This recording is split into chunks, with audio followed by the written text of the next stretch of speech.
다음 달 개통되는 서부교육지원청 옆 도로가 개통 전부터 민원이 이어지고 있습니다. 고각지 차량 사고와 보행자 통행 불안이 제기됩니다. 구포역 일원 도시재생 사업이 다시 속도를 내고 있습니다. 양조장을 갖춘 복합형 관광 핵심 앵커 시설인 게스트하우스가 첫 삽을 떴습니다.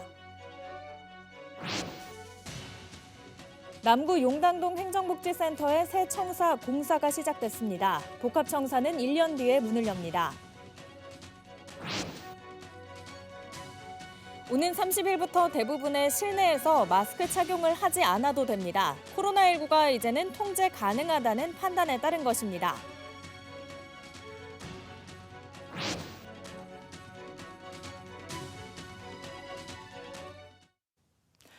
시청자 여러분 안녕하십니까? BTV 뉴스입니다. 첫 소식입니다. 서구 서대신동 서부교육지원청 바로 옆으로 길이 하나 뚫립니다. 위아래 도로를 연결하는 길인데요. 차량 통행에 큰 도움이 될 도로지만 개통도 되기 전부터 차량 사고 우려와 보행자 불안 민원이 이어지고 있습니다. 장동원 기자입니다. 서구 구덕운동장 뒤편 아랫길 꽃마을로와 윗길 시양로를 연결하는 도로입니다. 한참을 둘러가야 했던 두 도로가 중간 지점에서 이어지는 겁니다. 100m가량 새로 뚫린 이 도로는 지난해 7월 말 공사를 마칠 계획이었지만 아직까지도 개통되지 않고 있습니다. 개통 전인데도 민원은 계속되고 있습니다.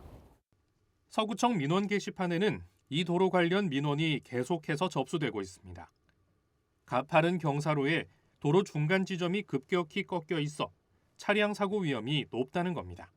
저 밑에 꼭각지역이 여기 쭉 내려가다가 좌측으로 또 바로 꺾어버리니까 경사로 있는데다가 좌측으로 꺾으니까 조금 위험하죠. 도로 한쪽은 서부교육지원청, 또 한쪽에는 중앙여중과 경성전자고가 있어 내리막에서 속도가 붙은 차량이 학교 담벼락을 충돌하지 않을까도 우려합니다.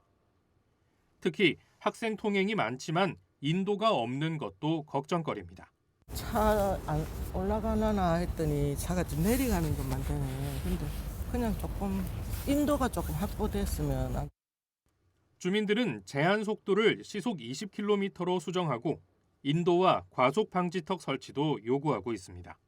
인도를 확보할 수 있는 구간이 또 있습니다. 보니까 그곳은 사실 인도를 확보해 줘야 됩니다. 그 곡각 지점을 약간 안쪽으로 넣었으면 충분한데도 불구하고 그 바깥으로 넣어 빼서 차량 통행도 불편하고 또 주민들 그 통행도 불편한 그런 상황이더라고요. 서구는 주민 요구에 따라 곡각지 사고를 막기 위한 안전시설과 각종 표지판 설치를 마친 상태입니다. 하지만 과속 방지턱과 인도는 도로 여건상 설치가 어렵다는 입장입니다. 이 도로는 다음 달 중으로 개통될 예정입니다. BTV 뉴스 장동원입니다. 구포역 일원 도시재생 사업이 다시 속도를 내고 있습니다. 구포 미를 주제로 한 청년 창업 점포가 속속 들어서고 여기에 더해 양조장을 갖춘 복합형 관광 핵심 앵커 시설인 게스트하우스가 첫 삽을 떴습니다. 박재한 기자입니다. 2011년부터 KTX 정차 감소와 함께 유동인구가 크게 줄어든 구포역 일원입니다. 북구는 침체된 지역과 상권을 살리기 위해 2018년부터 구포 이음 도시재생 뉴딜 사업을 펼치고 있습니다. 이후 구포역 광장과 보행 환경이 정비됐고 과거 밀의 집산지였던 구포를 상징하는 부산 첫 지역 맥주도 탄생했습니다. 여기에 더해 구포를 찾은 여행객들이 먹고 즐기며 머무를 수 있는 양조장을 갖춘 게스트하우스가 첫 삽을 떴습니다. 지하 1층, 지상 5층 규모로 객실과 체험 공간 등을 갖추고 오는 9월부터 시범 운영에 들어갈 예정입니다. 주말에는 그래도 기차가 열차가 데이고 이러면은 사람들이 좀 북적거리는데 평일 같은 날에는 좀 저조한 편입니다. 좀 다른데 타 지역 사람들이 많이 놀러 오시고 이 구포에 오면 명물이다 이런 생각이 들게끔 좀 많이 됐으면 기대감이 좀 그런 게. 구포 역세권 도시재생의 핵심은 공간의 연결입니다. 감동나룻길 리버워크는 도시철도 3호선 구포역과 화명 생태공원을 연결하는 길이 320m, 폭 3m 규모의 보행교입니다. 두 개의 보행교가 완공되면 그동안 단절돼 있던 생태공원과 덕천동 젊음의 거리, 구포 역세권이 하나로 연결됩니다. 북구는 철새 도래 시기인 지난해 11월부터 오는 3월까지 보행교 설치 공사를 멈춘 뒤 4월부터 공사를 재개해 내년 초에 준공을 목표로 하고 있습니다. BTV 뉴스 박자입니다. 남구 용당동 행정복지센터의 새 청사 공사가 시작됐습니다. 1년 뒤면 지상 5층 규모의 복합 청사가 들어서게 됩니다.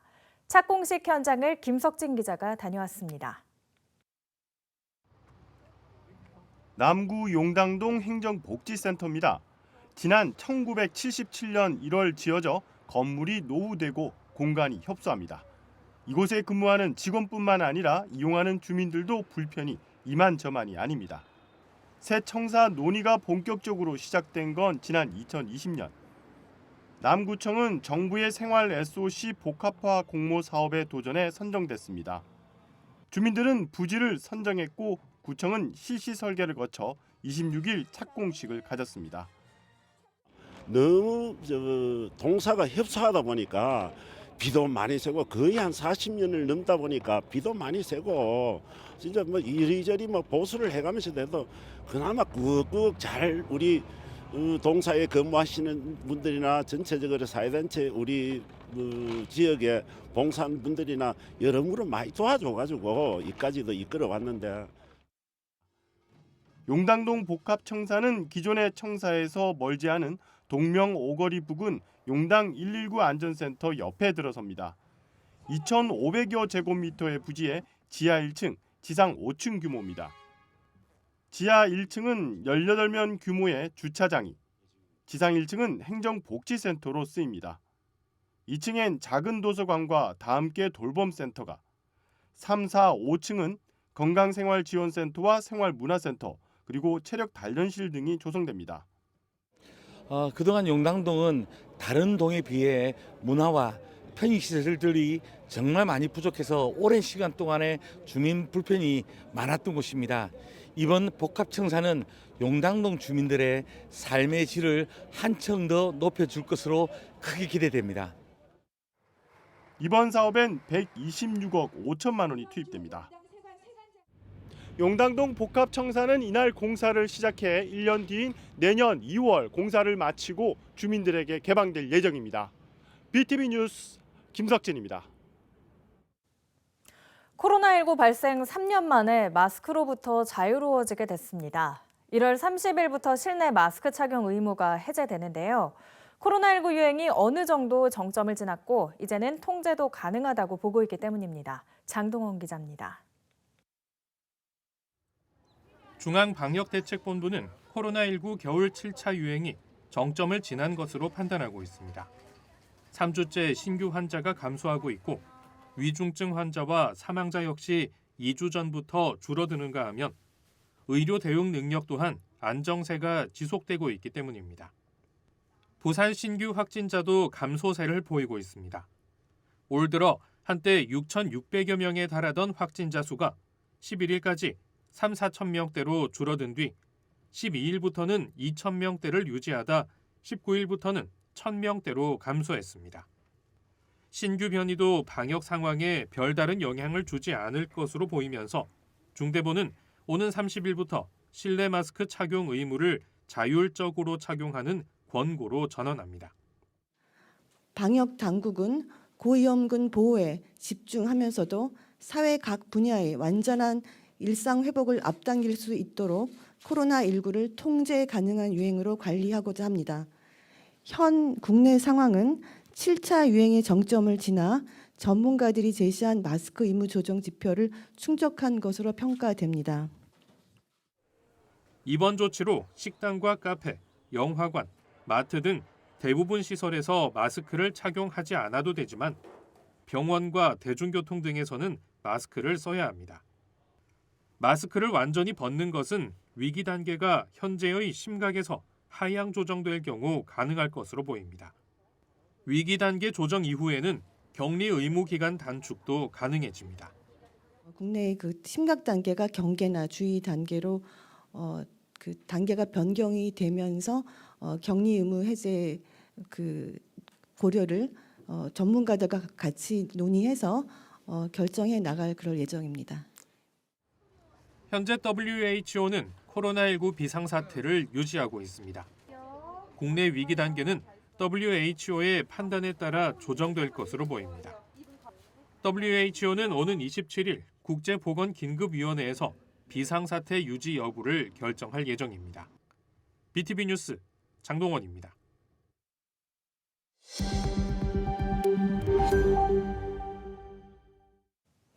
25일 오후 3시 5분쯤 남구 문현동의 한 다세대 주택 3층에서 화재가 발생했습니다.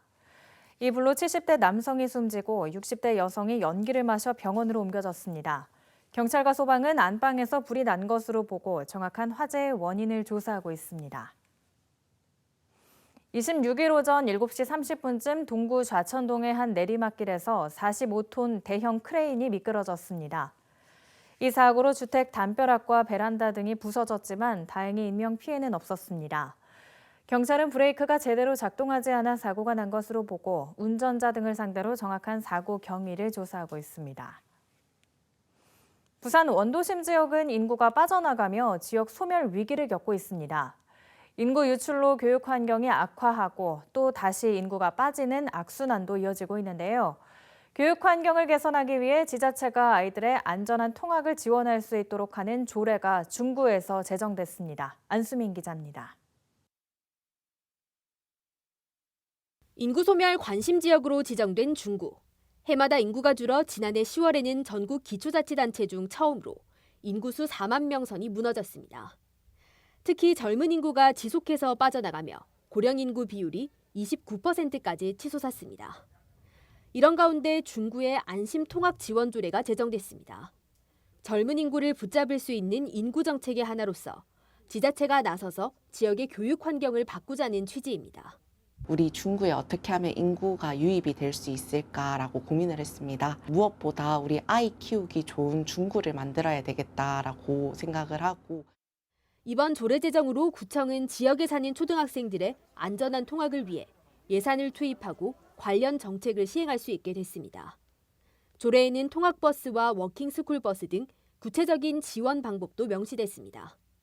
통학버스는 지역에 있는 학교가 통학 차량 운영을 희망하면 구청이 예산을 지원하는 방식입니다.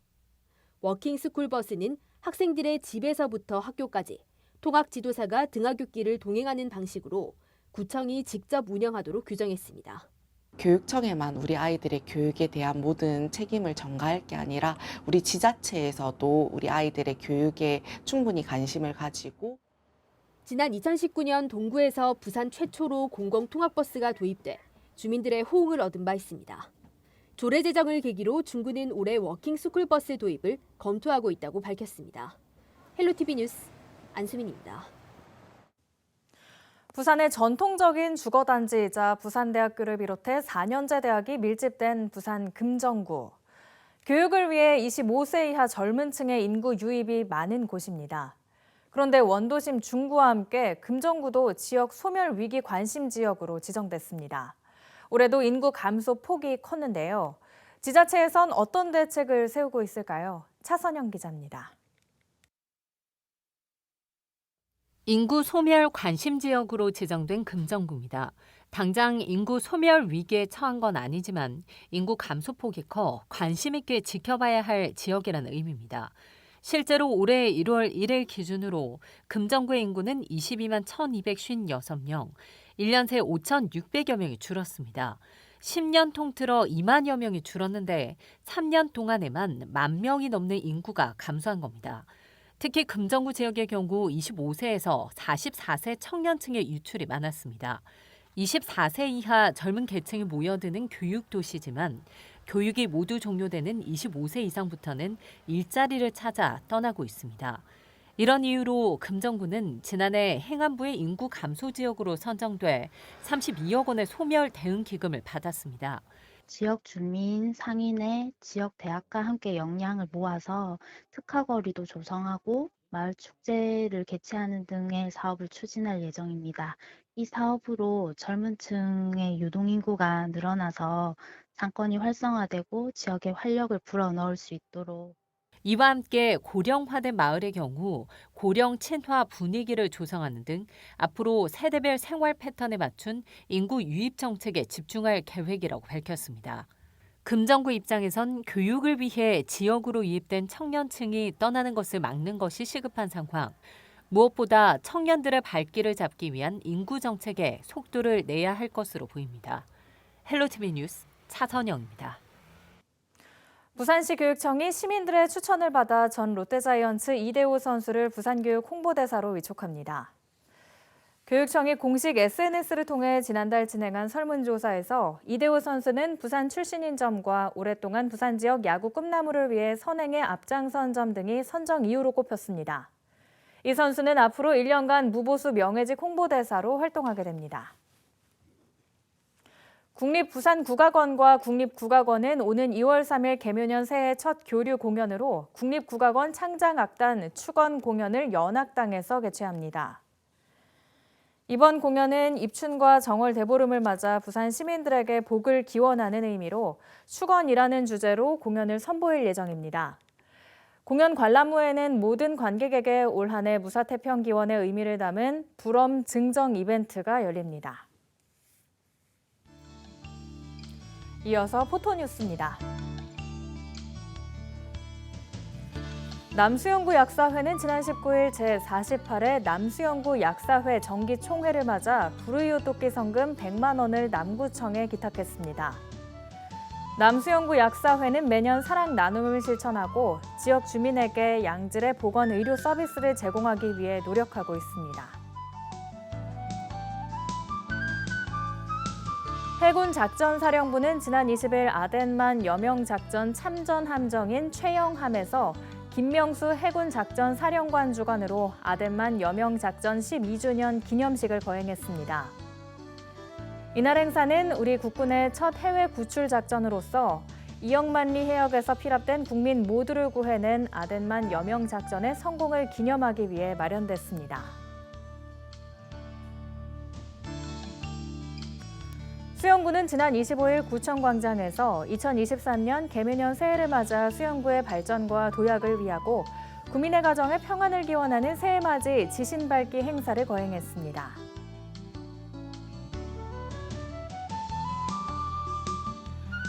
부산 남구는 청년창조발전소에서 오는 2월 11일 재무설계 강의를 시작으로 사회초년생들을 위한 생활공감 릴레이 특강을 실시합니다. 청년 자립기반 지원 프로그램으로 기획된 이번 특강은 생활과 공감 두 가지 주제로 나눠 청년들에게 필요한 정보 전달과 서로 공감하고 소통할 수 있는 계기를 제공할 계획입니다. 사하소방서는 관내 사우나와 수면방 등을 대상으로 화재 발생 시 인명피해를 막기 위해 비상용 목욕가운 비치 홍보에 나섰습니다. 비상용 목욕가운은 화재 발생 시 이용객들이 신속하게 착용하고 대피할 수 있도록 하기 위해 마련된 목욕가운으로 업주들에게 집중적으로 홍보하고 있습니다. 사하구 신평 일동 행정복지센터는 신평로 교회 후원으로 식사 준비가 어려운 어르신들을 대상으로 매주 2회 도시락을 지원하는 사랑 듬뿍 도시락 지원 사업을 실시합니다. 이 사업은 매주 화요일과 목요일에 교회에서 제작한 도시락을 신평 일동 자원봉사 캠프에서 총 25세대 어르신들에게 전하고 있습니다. 지난 17일 익명의 독지가가 덕포 이동 행정복지센터에 10kg 백미 20포를 기탁했습니다. 독지가는 매년 명절마다 백미를 기탁하며 배달 기사를 통해 어려우신 분들께 전해달라는 마음만을 전했다고 말했습니다. 부산 여명 라이온스클럽 김종대 전 회장은 지난 18일 설 명절을 맞아 괴법동 행정복지센터에 온누리 상품권 200만 원을 기탁했습니다. 부산 북구 화명산동 수정 강변타운 부녀회는 지난 18일 이웃돕기 성금 20만 원을 동 행정복지센터에 전달했습니다. 이번 성금은 수정 강변타운 부녀회가 실시한 설 명절맞이 떡국떡 판매 행사에서 마련한 수익금입니다. 부산 북구 덕천이동 행정복지센터는 별세하신 관내 민관식 씨의 가족이 지난 25일 어려운 이웃을 위해 사용해달라며 성금 100만 원을 기탁했다고 밝혔습니다. 고 민관식 씨의 가족은 이날 지역 봉사로 생활하신 아버지의 뜻을 받들고자 성금을 기탁하게 됐다고 마음을 전했습니다.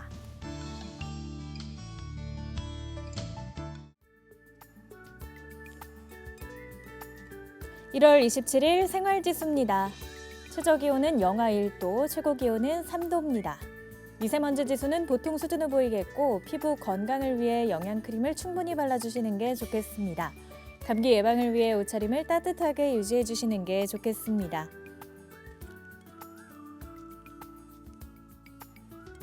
비 소식은 없어서 외출하실 때 우산을 지참하지 않으셔도 되겠고요. 빨래와 세차를 하셔도 좋은 날씨입니다.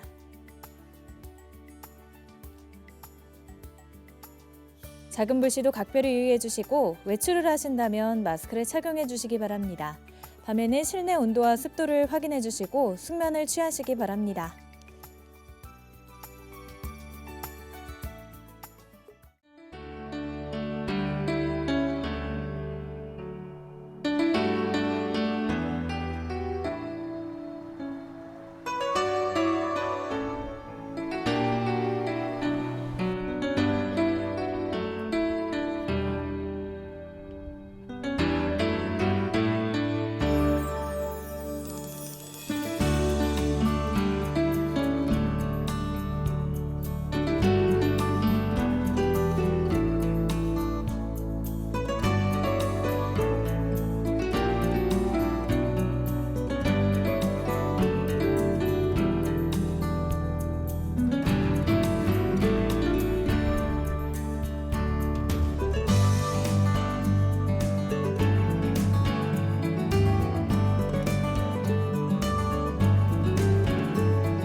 이상으로 BTV 뉴스를 마칩니다. 시청해주신 여러분 고맙습니다.